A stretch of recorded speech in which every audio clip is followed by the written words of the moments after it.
de agradables. El tema de la seguridad sigue siendo gravitante y para mí es el discurso principal que debe guardar todo candidato. ¿El suyo cuál es? Nosotros hablamos de rescatar a nuestro Ecuador, hablamos de la campaña SOS, S en seguridad, O en obras emergentes y S en salud. Tenemos muchísimas urgencias, Ramiro, porque realmente lo que tenemos es, ya pasamos de la crisis entre al lo caos. urgente y lo necesario, ¿qué es lo emergente? ¿Qué es lo que hay que hacer, Javier? Es que la seguridad es tan básica que hemos dejado de hablar de otros temas que son también muy urgentes, como reactivación económica. Pero es que todo va de la mano, pues, Javier. Pues si no tienes salud, si no tienes seguridad, evidentemente no puedes ni siquiera salir de tu casa, que es lo que nos está pasando. Pues, la pregunta que yo me hago, Ramiro, ¿por qué no se está haciendo nada? Porque lo que tú ves es que el esfuerzo que se hace, que por supuesto que lo hace Policía Nacional, lo hace Fuerzas Armadas, no hay un apoyo político. ¿Por qué no lo hay? No hay mando. A veces dicen que no hacer nada también es una decisión. Entonces la pregunta que me hago es ¿por qué no se está Pero el mando es la nada? decisión de ejercer el poder. No se está ejerciendo el poder con toda la autoridad que el poder te da. Vuelvo y te digo, Ramiro, tomar la decisión de no hacer nada es también una decisión. No, yo no estoy diciendo eso. Lo que yo estoy diciendo es ¿por qué no tomar la decisión de ejercer el poder cuando tienes el poder para hacerlo? Pero es que el poder es para eso, para ejercerlo. Y ejercerlo en Con beneficio de la gran mayoría. Pero cuando tu interés o tu prioridad es otra, es la gran mayoría la que está en Usted deterioro. está diciendo mucho entre líneas. ¿Cuál es la prioridad y el interés del actual gobernante? Bueno, eso habrá que preguntarle a él. Usted lo está diciendo. Pero es que yo me pregunto, ¿por qué no se está haciendo nada en términos de seguridad? Pero yo te puedo decir claramente, y es parte del programa de gobierno, que yo los invito a que lo puedan descargar de la página web. Pero los ecuatorianos necesitamos ver resultados inmediatos, cosas a corto plazo. Javier Herba sentado en la presidencia, ¿qué haría? Así, inmediato, urgente. En términos de seguridad. Así es. 4 temas que tienen, porque hay que... ¿Por dónde empezarías? A ver, primero que los problemas que tenemos los ecuatorianos son problemas estructurales. Eso es diagnóstico. La seguridad también, no, pero déjame te doy este contexto, porque las soluciones tienen que ser integrales. Yo no te puedo decir que con una sola cosa, porque eso ya sabemos que por decreto Dijo y por 100 minutos... Vamos a la primera. Vamos, primero, darle institucionalidad a la Policía Nacional. Decreto ejecutivo, devolverle la personalidad jurídica. Darle institucionalidad es también darle apoyo político. Hoy en día tienes 8.500 policías recién incorporados, no tienen dónde dormir, están durmiendo sobre cajas de cartón. Entonces, esto implica... Acaba de salir el gobernador y acaba de decir lo contrario, que ya tienen donde dormir, que la sociedad civil les está ayudando, que ya no hay policías presos. Se siente que él Preguntemos dice que ya a hay los apoyo policías. político. Yo no me meto en la política para criticar a nadie ni a un gobierno de turno. Ya. Eso ya los ciudadanos pueden saber claramente. La realidad es que está pasando en Policía Nacional, ¿no es cierto? Oye, que no nos sigan diciendo también la narrativa de que no hay dinero. Se vuelven a caer la compra de los chalecos antibala de la Policía Nacional. No hay combustible para los patrulleros. Se entregan motos, pero sin planes de mantenimiento. Ahí están las motos parqueadas. Entonces, esa es la realidad que está pasando. Ya. Esto no es un tema de dinero. Ni siquiera ejecutan presupuesto de seguridad. Entonces, no es ni siquiera esa narrativa. 1, Policía Nacional. 2, Fuerzas Armadas. Necesitamos militarizar los puertos y aeropuertos internacionales del Ecuador. Ecuador no es un país importante productor de droga, pero desde la frontera norte se habla que están ingresando más de 900 toneladas. Esa es función de Fuerzas Armadas, controlar nuestras fronteras, pero también, ¿por qué ingresa la droga de Colombia a Ecuador? Porque evidentemente es más fácil sacarla de los puertos ecuatorianos. Javier, pero la droga no ingresa por los puertos formales, sale por los puertos formales, porque sale camuflada en contenedores contaminados, sale en aeropuertos, en las mulas, en pequeñas dosis, sale en barcos de alguna manera. Pero ¿cómo ingresa? Entonces, con lo que tú me estás diciendo, ¿cómo ingresa? Pero, ¿cuál es la labor de Fuerzas Armadas? Yeah. Controlar nuestras fronteras. Yo ayer conversaba con 2 queridos amigos, altos miembros del Centro de Inteligencia. Dice que los generales se arrugaban cuando le decían, el estamento armado se arrugaba cuando le decían, ¿y cómo ingresa? Aire, mar y tierra. Las fronteras son totalmente permeables para el ingreso. ¿Qué haría Javier Herba, el presidente, para que esto tienes tecnología, no suceda? Ramiro, y fundamentalmente escuchar a los miembros de Fuerzas Armadas y Policía, que sí te puedo decir con convicción, porque he podido conversar con ellos, la gran mayoría son personas de bien, porque también lamentablemente en esta pérdida de institucionalidad que llevamos los ecuatorianos, parte es que todo está mal, ¿no? Otra vez el discurso que hay que refundar el país, que ya nos lo dieron refundando hace unos años y mira cómo estamos. A lo que voy es que tenemos que trabajar con lo que hay, y lo que hay no es malo. Ya, Sí, podrán haber elementos. 2, Fuerzas Armadas. 3. 3, fuerzas de tarea conjunta para recuperar las zonas que se han perdido en control del Estado. Te hablo de provincias de Guayas, ¿Ya? la provincia de Esmeraldas, la provincia de Los Ríos, donde evidentemente el crimen organizado ha tomado un control de esos territorios. Pero ¿qué significa una fuerza de tarea conjunta? Fuerzas Armadas, Policía Nacional, ingresar a esos territorios. Pero eso tampoco no te sirve si no viene acompañado atrás. ¿Ingresar cómo? ¿Sangre y fuego? No, ingresar a tomar control de esos territorios. ¿A sangre y fuego? Es que no hablamos de sangre y fuego. No, es una expresión de fuerza. Eso, por supuesto, el poder es para ejercerlo. Claro. Y eso ahí tiene que haber fuerza para ingresar ahí. Pero no te sirve de nada, Ramiro, si no viene acompañado por algunos ministerios. El MIES, el Ministerio de Inclusión Económica y Social, el Ministerio de Deporte y de Salud, para abrigar a la juventud que está ahí en abandono. Tenemos sicarios niños en el Ecuador.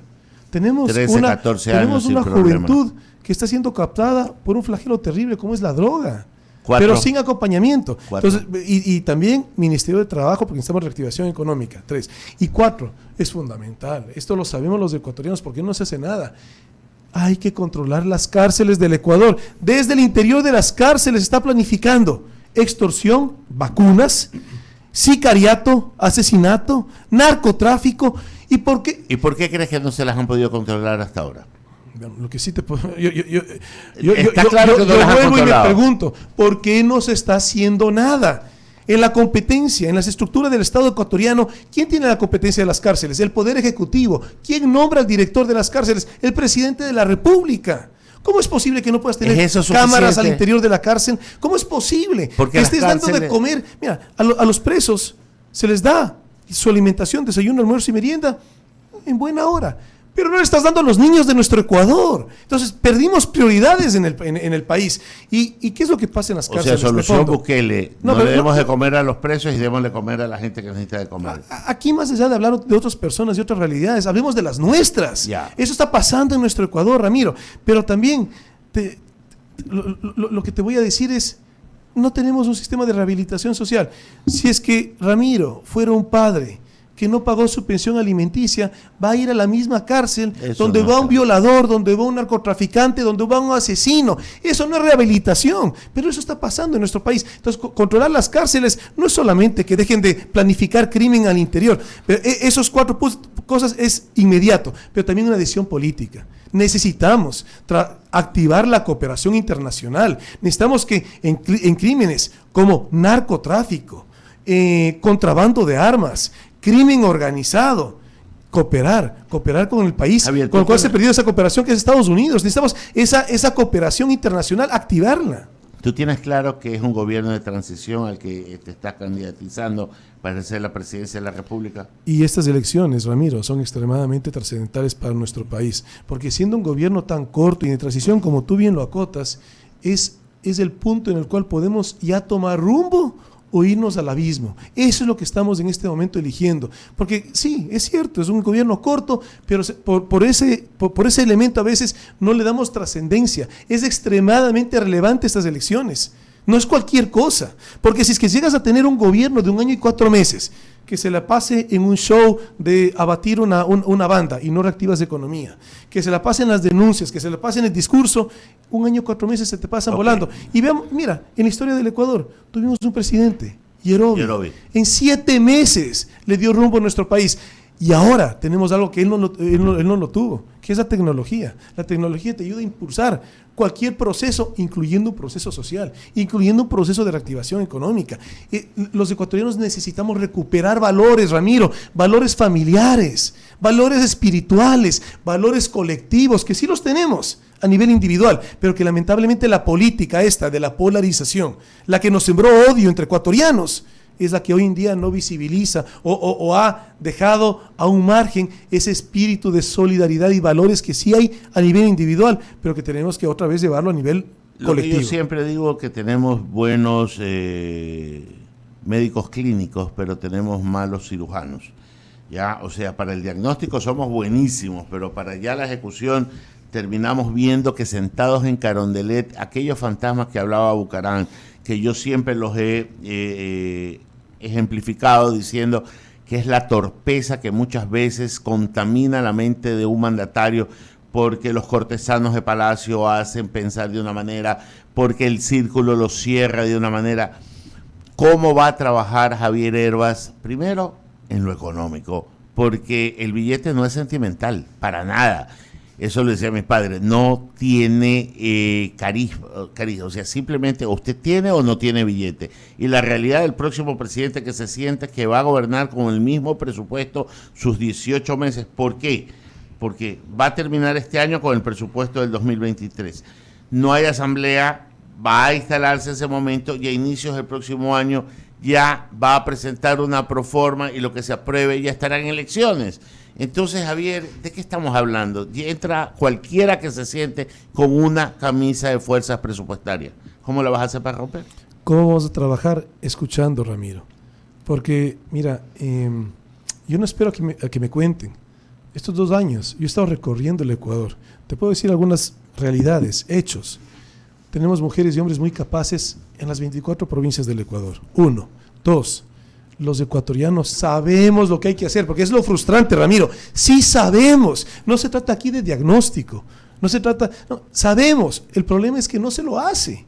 Pero salgamos a la calle, conversemos con la persona que está cuidando los carros. O sea, son cosas que son evidentes, pero no se le está haciendo. Entonces no se trata de ser diagnóstico. Se trata de ser autoridad para hacer las cosas. Pero ahora hablemos, tú me hablas de reactivación económica. Exacto. Yo te hablo de 3 sectores que tienen la capacidad y las condiciones de una inmediata reactivación. 1, agricultura. Yo soy agricultor. 2, emprendimiento. Yo nací de eso en el tema económico. Y 3, la construcción. Son 3 sectores que con política pública, acompañamiento de acceso al crédito y acompañamiento en una visión de desarrollo, en menos de una semana tú tienes un constructor haciendo obra, a un emprendedor haciendo actividad económica y sin seguir buscando trabajo, y un agricultor, sobre todo en ciclo corto, generando ya actividad económica. En los 3 tienes abandono en este momento. Yo le puedo hablar del emprendimiento. Tenemos un emprendimiento que lo lideran mis hijas y es una lucha contra la formalidad.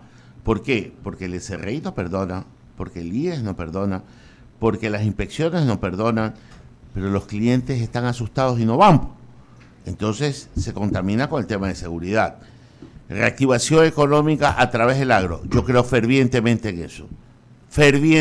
eso, y hay que poner los ojos al agro, pero eso dicen todos. En campaña, sin ser agricultores. Y yo vengo sosteniendo, y conversaba con el ministro de Agricultura una vez que estuvo aquí, mi buen amigo Eduardo Izaguirre, le decía, usted Zamorano, ¿qué nos cuesta poner una escuela agrícola en este país?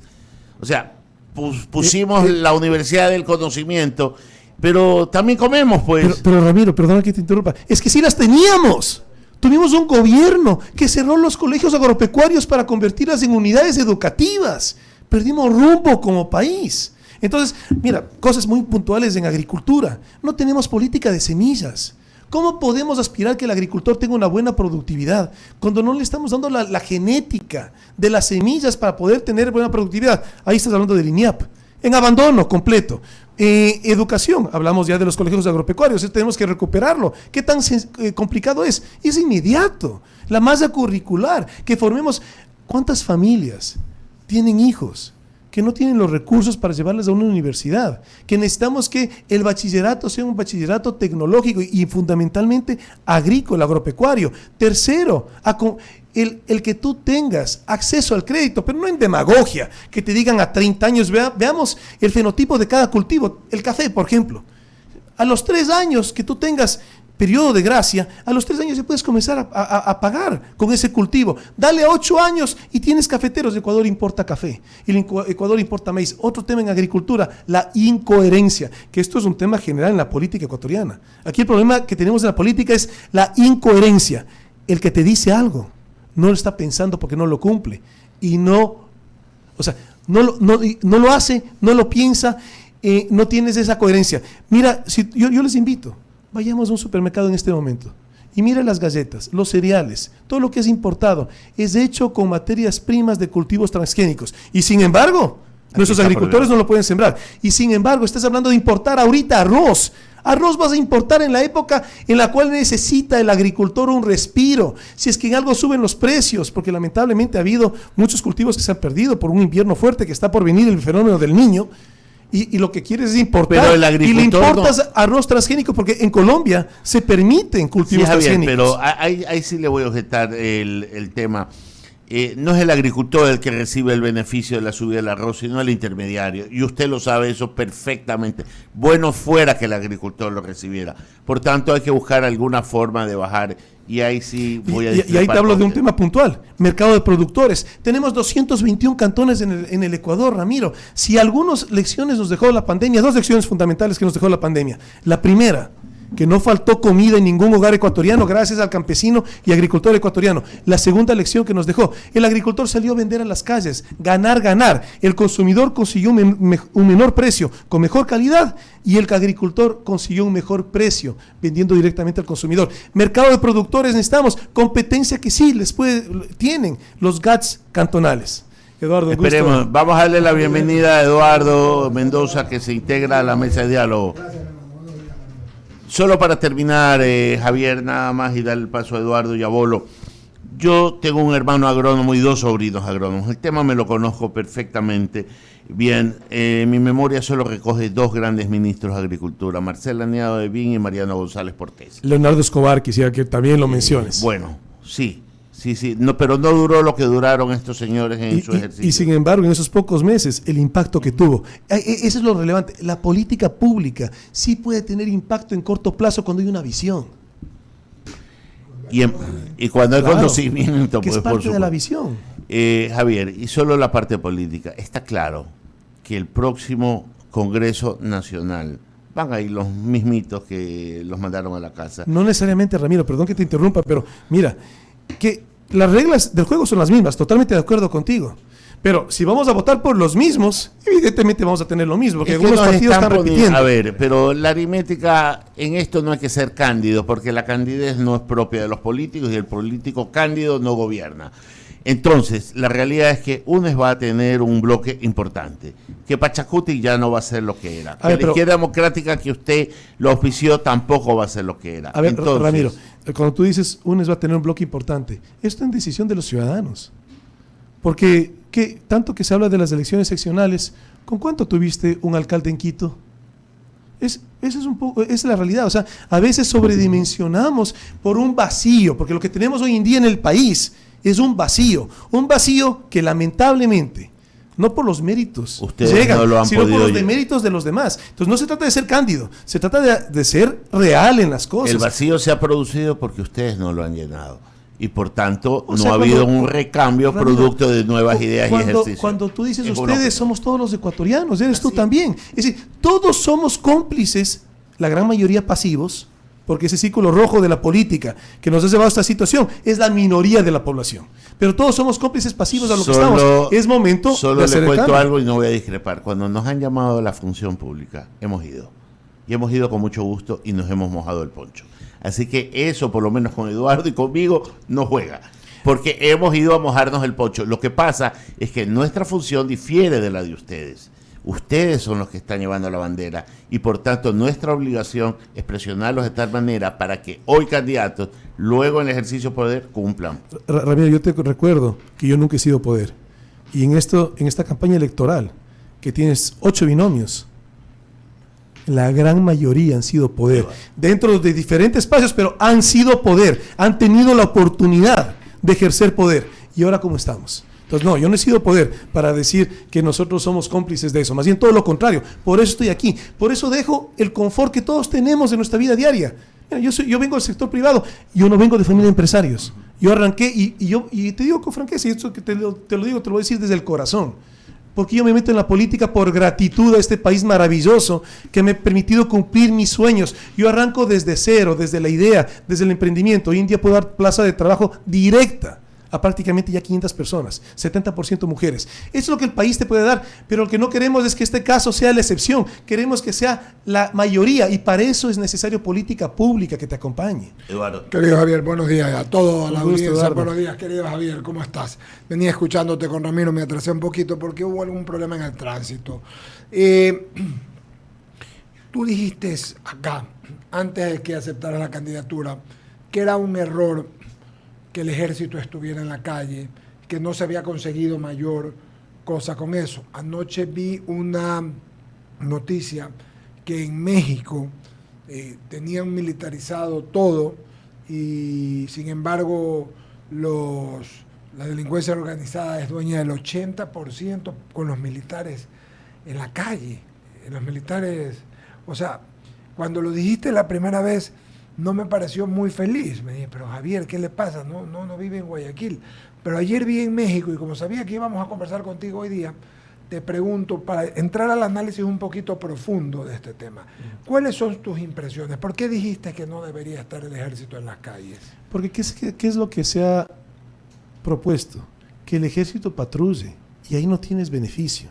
El ejército, justo hace un momento estábamos hablando con Ramiro y dijimos 4 puntos de inseguridad. Uno de esos, militarizar puertos, evidentemente puertos marítimos y aeropuertos internacionales. La función de Fuerzas Armadas es cuidar nuestras fronteras, pero ¿en dónde sí necesitamos Fuerzas Armadas? En esta situación tan grave que estamos viviendo de inseguridad, en la fuerza de tarea conjunta. Junto con Policía Nacional tenemos que recuperar los territorios que se han perdido, donde no hay presencia del Estado. Pero igual lo que le decía Ramiro, eso no es suficiente, sino viene acompañado de labor social de algunos ministerios, entre esos salud, deporte, educación y fundamentalmente el MIES, el Ministerio de Inclusión Económica y Social. Entonces, Fuerzas Armadas lo que necesita es dar ese soporte a estos otros ministerios que hagan labor social, porque evidentemente ahorita no puedes mandar un funcionario de ese ministerio a estos territorios, porque no sale, es la realidad. Ni entra, creo a veces. Claro, pero mira, es eso, o sea, devolvamos institucionalidad a nuestro país. Cada función del Estado, Fuerzas Armadas, es una institución fundamental del Estado ecuatoriano, estratégica, que esté en sus competencias y cada uno. Porque lo que tenemos que cuidar, que tenemos mucho hoy en día, son duplicidades que nos hacen ser ineficientes en el resultado. Cada uno en su competencia, que apoya al otro en una sinergia y no en una duplicidad. Javier Hervas, la última elección recorriste territorio y en el medio del uno y del otro volviste a andar en territorio. Ahora en campaña estás en territorio. ¿Qué ha cambiado desde entonces? ¿Y qué ha cambiado en lo que te dice la gente desde tu última campaña? Bueno, lo que ha cambiado, y tristemente para mal, es que estamos peor. Lo que tenemos hoy en día en el Ecuador es que hace un mes estuvimos mejor de lo que estamos el día de hoy. Y cada día seguimos en mayor deterioro.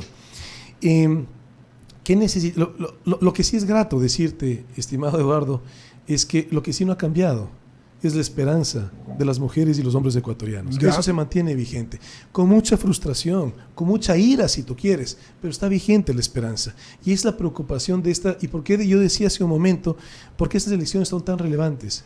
Porque si es que no logramos tener un gobierno corto, de transición, pero al final del día un gobierno que pueda hacer gestión, que haga muchísima gestión, el 2025 está echado. Veamos el reflejo de nuestros hermanos argentinos. Qué desgracia, ¿no? Hicieron yo no te puedo decir que fue un mal gobierno, el gobierno de Macri, no hubieron eventos relevantes ni de corrupción, pero hicieron la política normal, la política tradicional, si tú quieres. ¿Y por quién votaron? Y mira cómo están ahora en Argentina. Claro. Eso es el riesgo que tenemos los ecuatorianos si no tenemos un próximo gobierno que realmente se la faje, que realmente tenga visión, que le piense al país, pero que dé resultados en el corto plazo. Mira, hablábamos hace un momento del gobierno de Yerovi, en 7 meses. Hoy en día tienes algo que ese gobierno no lo tuvo, que es la tecnología. O sea, lo que sí tú puedes hacer, porque vuelvo y te digo, la gran mayoría de ecuatorianas y ecuatorianos somos gente buena, sana y trabajadora. Es la gran mayoría hasta el día de hoy. Eso mismo pasa en las instituciones del Estado. La gran mayoría tiene funcionarios con mística, con deseo que le quieren al país. Lamentablemente, sigue ese rol de ser autoridad para dar el rumbo. Y si no, o espectadores como ciudadanos, o como decía hace un momento Ramiro, como servidores, pero que no tienen la capacidad de la autoridad. Porque si tú tienes un mal jefe en cualquier institución del Estado, o inclusive en una privada, tú puedes tener la mejor de las intenciones, no vas a lograr nada. Entonces, funciona en la medida en la cual la visión sea compartida con tu jefe, en este caso, con el Ejecutivo, que es la gestión del país. ¿Qué vas a hacer de ser presidente? ¿El pueblo te favorece? ¿Qué es lo primero que haría Javier Hervás de llegar a ser presidente de la República? Es que hoy en día tenemos muchas urgencias. Evidentemente, Por lo favor, primero cuéntanos. es dar la gratitud por la confianza, una confianza que genera una alta responsabilidad. Yo creo firmemente que el próximo gobierno va a ser probablemente el gobierno más difícil que hemos tenido en toda la historia de nuestro país. Okay. Por lo tanto, lo que tienes es que gobernar con urgencia, con sentido de urgencia, y con amor de patria. Y con amor de patria, porque por eso nos metemos en la política, Ramiro, con amor de patria. Tienes un fenómeno de niño que te cae encima con las todo. justas, Pero la verdad que es horrible. ¿Sabes qué es más difícil? Que el gobierno que tocaría, el siguiente gobierno, es no hacerlo, y eso implicaría que todas las familias nuestras estén mucho peor. Entonces, con todas las dificultades que va a tener el próximo gobierno, nosotros sí le pensamos al país, tenemos el equipo y lo más relevante en este momento, sí tenemos el sentido de urgencia, que es lo que necesita en este momento el país, que con todo respeto a los demás binomios, y yo no me meto en la política para criticar a nadie, yo no veo sentido de urgencia en los demás. Entonces, nosotros sí lo tenemos. Entonces, todos los demás, guárdense para el 2025. Denos la oportunidad a los que sí queremos sudarla por el país, con amor de patria, que lo enrumbemos positivamente. ¿Qué te hizo cambiar luego de decir que no, Javier Hervás, a decir sí, voy a ser candidato? Yo nunca cambié de criterio, porque yo nunca dije yo no quiero correr para presidente de la República. Yo lo que sí dije es, yo no puedo, exacto, no tenía un partido. Entonces, claro, yo lo que dije es, lamentablemente, no puedo correr. Y te digo, las 2 semanas posteriores a eso, me llenaba una desesperación, porque ¿qué es lo que yo veo en este momento en el país? Primero, hablemos del aspecto político. Un abandono en ese espacio que es el que yo me considero, que es mi pensamiento político, que es la socialdemocracia, que es un centro izquierda. Lo veía en abandono. Segundo, una derecha extremadamente fracturada y con las acciones del gobierno lamentablemente quemada. Tercero, otra vez la polarización. El extremo de la derecha, el extremo de la izquierda. Polarización. Sí. Y ya 16 años nos están llevando en deterioro. Y no solamente en eso, en seguir sembrando división. La política no tiene que ser división para nada. La política, al final del día, lo que está en juego en la política es nuestra forma de vida, tanto individual como colectiva. La política tiene extremada trascendencia en nuestras vidas. Por lo tanto, no puede ser un espacio de división y de conflicto. Tiene que ser un espacio de unión en función de los problemas y en función de los anhelos. Y la gente, Javier, que en muchos casos tiene fastidio por la política, ¿no te dice eso cuando la visitas? Estoy fastidiado, no quiero saber nada. Te hace malas caras con los políticos y con la política. Claro que lo escuchas, pero ¿sabes qué es lo interesante? Que tú indagas un poco más profundo. Y todos somos seres políticos, todos, claro, hay en la superficie hay esa desesperación, hay esa mala experiencia. Muchos te dicen, es que yo ya trabajé con tal político, no me ofreció algo, no me cumplió. ¿Cuál es la realidad? Al final del día todos anhelamos una buena política, todos queremos, más allá de ser candidato, ¿no? Todos queremos ser buenos políticos en términos de ser buenos ciudadanos, lo queremos, lo anhelamos. Evidentemente la política de nuestro país hoy en día, de desprestigio, de deterioro, yo lo he vivido en carne propia. Cuando no te encuentran nada real, simplemente te dicen cualquier cosa. Hoy en día impugnaron nuestra candidatura, ¿sabías? Revolución Ciudadana, con una mentira de las tantas que lamentablemente se acostumbran en la política del país, pero la realidad, ese tipo de política nos deteriora a todos. Que ojalá que lo vieran, que los de Revolución Ciudadana también se den cuenta cómo han deteriorado el país. Y nuevamente, aquí no es criticar, aquí simplemente es mencionar los hechos. Hoy estamos peor de lo que estuvimos hace 2 años, peor de lo que estuvimos hace 6 años. ¿Sí? Y en una triste narrativa que nos quieren construir nuevamente esa facción, ese movimiento político, nos quieren construir la narrativa, antes estábamos mejor. ¿Y sabes qué es lo triste? Sí. Que sí es verdad, pero no porque antes estábamos bien, sino que antes no estábamos tan mal como estamos ahora, pero sí podemos estar bien. Javier, cuando yo te escucho hablar de todas estas cosas, y hoy voy a hacerte 2, 3 preguntas de cosas que tienen que ver con la política actual. Vamos a suponer que los Yasunidos ganan. Vas a perder 1.200 millones de dólares mensuales durante unos 10 años, que se supone que son las reservas que están allí. ¿Estás de acuerdo con ello? Eduardo, demos contexto para que me permites responderlo. Primero, el error fue haber explotado el Yasuní en primer lugar. Ese fue el error. ¿Tú crees que no era necesario? Es que no es que sea necesario o no, es que no debía haberse hecho. Una reserva natural. O sea, un modelo de desarrollo económico extractivista que más de 6 décadas ha demostrado que no nos ha generado bienestar. ¿Ha habido crecimiento económico? Sí, sí ha habido. El Producto Interno Bruto del país, tú dices, ha subido en términos absolutos. Somos una sociedad mucho más inequitativa de lo que lo fuimos cuando comenzó el boom petrolero, que también había esa frase, ¿no? Que vamos a sembrar el petróleo, ¿no? Que el petróleo, esos recursos iban a ir a la agricultura. ¿Sucedió eso? No sucedió. Pero mira, el primer error fue eso. ¿Qué es lo que yo veo en este momento que me da pena? Se politiza un tema que no debería ser politizado. Porque mira, sigamos en el contexto. Ya. El gobierno que concesionó el Yasuní es el que hoy en día te está hablando de ambientalismo. Esas son las incoherencias que tenemos en el país. Ambientalistas que hicieron campaña para alcaldía, prefectura, en estas últimas elecciones, por miembros de ese gobierno, no te digo candidatos de ese partido, miembros de ese gobierno, hoy en día están hablando de ambientalismo cuando hicieron campaña por quienes, siendo gobierno, concesionaron el Yasuní. Okay. Ahora, ¿qué significa el Yasuní hoy en día? Tú lo dijiste muy bien. Dependiendo del precio del petróleo, más o menos entre 1.200 a 1.500 millones de dólares de ingresos. ¿Qué significa el Yasuní? Poner en riesgo el subsidio de los combustibles, que lo necesitamos los ecuatorianos porque somos un país que está en crisis. No le puedes quitar eso a los ecuatorianos. Escucho un poco de gente hablar de eso y como que si la gente lo va a aguantar. Claro. 2, poner en riesgo la dolarización, que tiene que ser política de Estado. Lo necesitamos. El Ecuador es un país tan rico, tan maravilloso, que ha aguantado los políticos que hemos tenido, pero también gracias a la dolarización. Porque con los políticos irresponsables que hemos tenido, ¿qué hubiera sido de nosotros sin dolarización? Regresemos al caso de Argentina, regresemos a Venezuela. Pero aquí simplemente son hechos. Aquí yo no quiero decir están bien o están mal. Hechos reales, lo que significa cuando hay políticos irresponsables que manejan la economía de un país. Y eso, en ese contexto, toquemos también el tema ambiental. ¿Qué sucede si en este momento se para inmediatamente la explotación del Yasuní? ¿Quién va a remediar todo el tema de dejar esos pozos petroleros en abandono? Claro. Es un problema ambiental también. Total, absoluto. Y lo otro también. ¿Quiénes conforman el Estado ecuatoriano?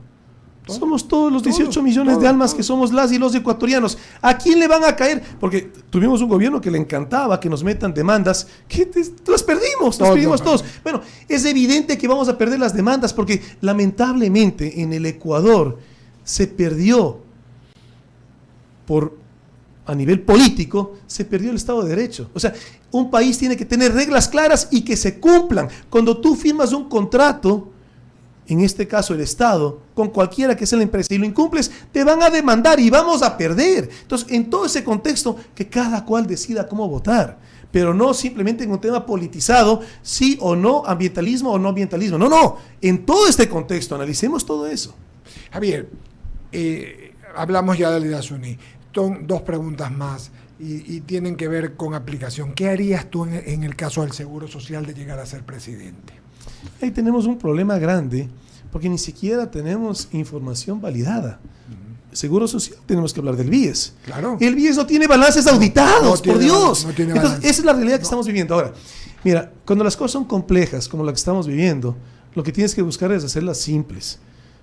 La propuesta, y esto evidentemente eso tiene que ser un tema que se lo sociabilice, ¿no? Que se lo converse entre los ecuatorianos. La propuesta es deberíamos sacar en este momento, o sea, cuidar lo fundamental. ¿Qué es lo fundamental en el IES? El seguro de pensión, es lo fundamental. Okay. Que tú como aportante sepas que cuando te jubiles vas a tener tu pensión. Eso en este momento está en riesgo, porque ya se dice que el estudio actuarial ni siquiera entonces ahora hablan de aumentar la edad de trabajo, en fin, una cantidad de cosas. Lo fundamental, hoy en día es una caja negra lo que significa la salud dentro del IES. Entonces sí, proponer a los ecuatorianos, saquemos la salud. Y eso yo sé que lo que te digo, mira, son temas que hay que tratarlos aunque sean polémicos, pero eso es una visión de país.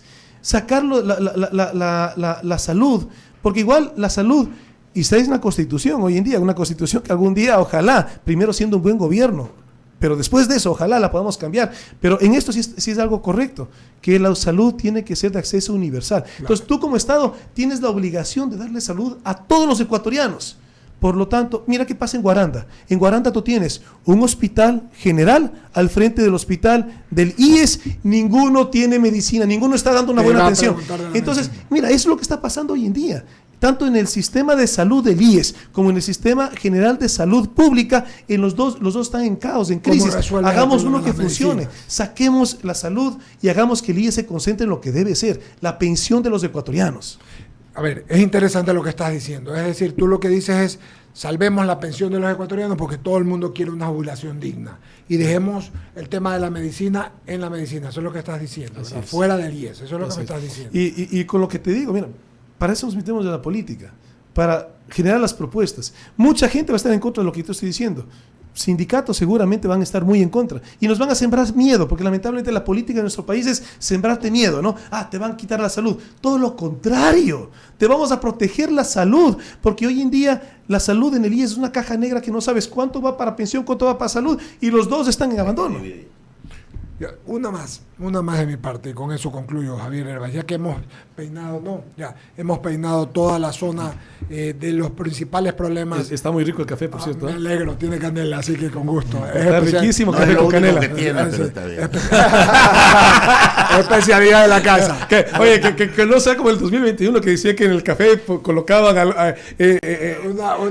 alguna sustancia para que hagas un mal debate. No, aquí le ponen puta. Pero así digo. Bueno. En debate dijeron así. A ver, y esta última, Javier, y en cambio tiene que ver con el CNE. ¿Confías en la gestión del CNE? Mira, yo hoy en día soy un actor político y yo lo asumo esto con responsabilidad. Por lo tanto, cada testimonio que yo dé tiene que ser pensado en país. Ya hemos perdido mucha institucionalidad por políticos dando cualquier criterio. Yo lo que sí anhelo es que los ciudadanos nos involucremos en el control electoral. Eso anhelo. Son alrededor de 41,000 juntas electorales que tenemos los ecuatorianos. Eso quiere decir que ojalá tengamos 41,000 personas que en su amor amor de patria podamos cuidar la decisión de los ecuatorianos. Es evidente algo, es un hecho, que está politizado el Estado ecuatoriano, y el Estado ecuatoriano es todo, ¿no? Incluyendo el CNE. Mira lo que pasa en el Consejo de Participación Ciudadana y Control Social. Bueno, en buena hora que esto ya pasó a un plano que se lo analice. Por el bien de los ecuatorianos. Tiene visibilidad. Es evidente, un partido político, nombre y apellido, Revolución Ciudadana, hizo campaña por el abogado de quien es el que lidera ese partido político. Entonces, y hoy en día preside el Consejo de Participación Ciudadana. Eso es participación ciudadana. Claro. Entonces, pero esas son las preguntas que debemos hacer los ecuatorianos, no para desprestigiar a nadie, sino para transparentar la realidad. Entonces, te digo eso porque eso pasa en participación ciudadana, que no debería estar politizado, está politizado. Eso pasa en todas las instituciones del Estado. Entonces, sí necesitamos un baño de verdad, pero hoy en día asumir que estando politizado todo va a ser transparente, tal vez es ingenuidad. Por lo tanto, involucrémonos. Y un llamado a todas mis hermanas y hermanos ecuatorianos: involucrémonos en el control electoral, porque solamente así podemos con tranquilidad decir sí hubo transparencia. Javier, si me permite. Sí, de ahí termino yo con una mano. Sí. Solo una pregunta. Un presidente no es nada sin un equipo. Y yo sí necesito Javier saber. habló que tiene un equipo. Yo necesito saber el perfil de su ministro de Economía, necesito saber el perfil de su ministro de Defensa y necesito saber el perfil de su ministro de Gobierno. No me den nombres, pero por favor, yo creo que la patria necesita saber su perfil. Una sola palabra: técnico. Quien conduce el Estado, el presidente y un ministro de Gobierno manejan la parte política.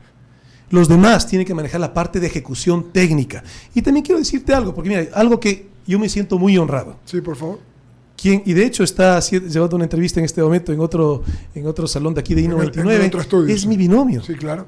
Luz Marina Vega, una mujer líder indígena, quichua, médica, no solamente médica, sino especializada en medicina familiar, que es la medicina de primer nivel, lo que necesita el Ecuador, medicina preventiva, para que no satures la de segundo nivel la hospitalaria, y peor aún, hoy en día saturas la de tercer nivel, la de especialidad, con cualquier tema, porque no tenemos una estructura de salud que hablábamos hace un momento. Entonces, ¿qué necesitas? Que los que tienen el conocimiento técnico puedan estar tomando las decisiones para que no sea una decisión política para beneficiar un partido político que busque una reelección, sino para beneficiar a la ciudadanía. Me deja preocupado con lo de un técnico en economía. Me deja preocupado. Mira, ya tuvimos uno. Es que ya tuvimos un Cueva, pues déjeme de cosas. El por eso, funesto ya. Cueva, el funesto. Entonces sí me deja preocupado, Javier, ¿no? Mira, cuando tú dices técnico, podría interpretarse un come libros. Y no necesitamos eso. Alguien técnico es alguien que tenga la práctica y los conceptos. Eso es alguien que tiene que ser alguien técnico, no solamente alguien que haya comido libros. Y evidentemente aquí lo que estamos hablando es de una visión de país. El Ecuador no necesita un proyecto político, Ramiro. Lo que necesitamos es un proyecto de nación. Entonces, un equipo se agrupa en función de una visión. Pero evidentemente tienes que tener un criterio técnico, porque lo que necesitamos con urgencia los ecuatorianos es reactivación económica. Tienes que apostarle económicamente a una visión social. ¿Cómo reactivas? Mira, 3 sectores de la economía que en ese momento hablábamos que tienen esa virtud. En el Ecuador, el emprendimiento, apostarle a los ciudadanos, la agricultura, que es algo que nos hace únicos en el mundo, y la construcción, que somos un país deficitario en obra pública, que hoy en día no estamos con urgencia, sobre todo aquí en el litoral, con la avenida del Corriente del Niño, pero ya hoy en día tenemos comunidades aisladas. Entonces, la conectividad tiene que ser fundamental. Esas son obras. Javier, y una más con esta para concluir sencillamente. La presidencia de la República de ganar te va a implicar una cantidad de presiones y de tiempo, porque te comienzan a presionar, no hagas esto, no lo hagas acá, no toques. Yo en mucho creo que el presidente de la República es una especie de rehén del Ecuador. Sí, porque te mueves, te habla, por acá, sí, de todo, ¿no? ¿Tendrías compromiso con alguien? Y eso justo te iba a decir. En la medida en la cual tú tengas compromisos sectarios o individuales, lo vas a hacer muy mal porque te conviertes en verdugo de ti mismo. Mira, yo tengo claro los riesgos de involucrarme en política. En Perú, 5 expresidentes presos. A veces menciono esto y permíteme lo menciono, pero miremos la historia de nuestro país. Nunca tuviste una persona con tanto poder concentrado en toda la historia como tuvimos un gobernante de 10 años. Sí, señor. Te estoy hablando de García Moreno, te hablo de Eloy Alfaro, te hablo de Velasco Ibarra, te hablo de León Febres Cordero, todos líderes que marcaron historia en el país y nunca ninguno de ellos llegó a tener tanto poder como el que gobernó 10 años. Bueno, él no puede venir a visitar a su madre el día de hoy. Entonces tú te conviertes en verdugo de ti mismo cuando tú dejas de pensar de manera colectiva. Yo, claro que tengo un interés colectivo por el Ecuador, por eso me meto en política, porque me angustia dónde nos estamos yendo. Pues cada uno de nosotros podríamos estar, ustedes están haciendo un esfuerzo el estar acá, más allá de que sea, digamos, su actividad económica, pero hacen un esfuerzo. Sí. Eso es ser patria. Yo también dejo mi familia, dejo mi actividad económica, porque ¿de qué me sirve si en un país incendiado hacer actividad económica? ¿De qué me sirve tener a mi familia cerca si es que hay una inseguridad tan grave? Entonces, muchas familias están saliendo del Ecuador. Y eso no es justo, eso no es dable a un país tan rico y maravilloso como el Ecuador, que por falta de oportunidades estés generando una ola masiva de ecuatorianos que están migrando. Ya se habla que esta ola migratoria es mayor que la que tuvimos en el feriado bancario. 4.500 millones ser. están trayendo. Entonces, claro, quieres darle de alguna manera en esas matemáticas un reflejo de lo que significa eso, pero también ahí lo que tienes son hogares fragmentados, niños que terminan botados. Y eso genera delincuencia, consumo. Acceso a la droga. Por eso, consumo. Eduardo, hablemos de salud pública en este tema que tocamos de acceso a la droga. Yo cuando era niño había campañas de concientización. Hoy en día que el consumo es mayor, una sola campaña que tenga, no este gobierno, el anterior y el anterior, cero, ninguna. Necesitamos campañas justamente para evitar el consumo de la droga. No solo eso, porque también eso hablas de prevención, también tenemos que hablar de reparación. No hay una sola institución dentro de la estructura de salud pública del Ecuador que te esté dando rehabilitación. Ninguna. Y la más económica está en Cuenca, $750 mensuales, que cumple todos los requisitos. Familias que tienen ingresos del salario básico, familias que ni siquiera tienen trabajo, le puedes mandar a tu hijo allá. Entonces, tiene que haber una responsabilidad del Estado, de que te ayude como familia, porque la estructura el núcleo de la sociedad es la familia. Tenemos que cuidarla. Por eso te digo, hay que recuperar valores en el país, valores familiares, valores espirituales de cualquiera que sea la espiritualidad de cada uno, pero eso es lo que nos hace tener respeto entre cada uno dentro de una sana convivencia social. Javier Herbas, qué gusto de saludarte. Hemos peinado toda la situación. Y no se ha arrugado un poquito, pero sí. No se ha arrugado. Gracias por tu amabilidad, tu gente. No, para ustedes, muchísimas gracias. Gracias por estar aquí en 99. Ofreció bolones para la próxima vez, abogado. Ok. Hoy mismo.